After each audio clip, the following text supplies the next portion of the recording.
சென்னை ஈசிஆரில் கடற்கரையை ஒட்டியுள்ள பகுதியை ஆக்கிரமித்து கட்டப்பட்டுள்ள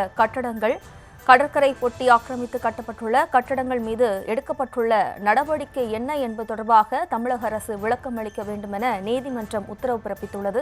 இது தொடர்பான கூடுதல் விவரங்களோடு இணைகிறார் நமது செய்தியாளர் மதியழகன். வணக்கம் மதியழகன். விவரம்.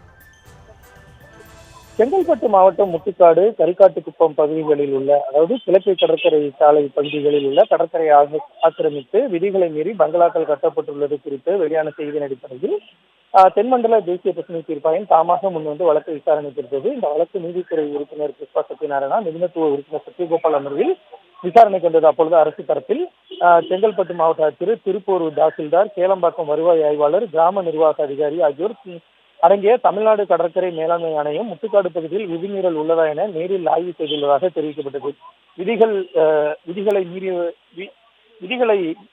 விதிகள் மீறல் செய்தவர்களுக்கு நோட்டீஸ் அனுப்பி விளக்கம் கேட்க இருப்பதாகவும் அரசு சார்பில் தெரிவிக்கப்பட்டது. இதனையடுத்து சென்னை ஈசிஆர் கடற்கரையை ஒட்டி பகுதியை ஆக்கிரமித்து கட்டப்பட்டுள்ள கட்டிடங்கள் மீது எடுக்கப்பட்ட நடவடிக்கை குறித்து அறிக்கை தாக்கல் செய்ய தமிழக அரசுக்கு உத்தரவிட்ட தீர்ப்பாயம் வழக்கினுடைய விசாரணையை ஜூன் மாதம் 4ஆம் தேதிக்கு ஒத்திவைத்திருக்கிறது.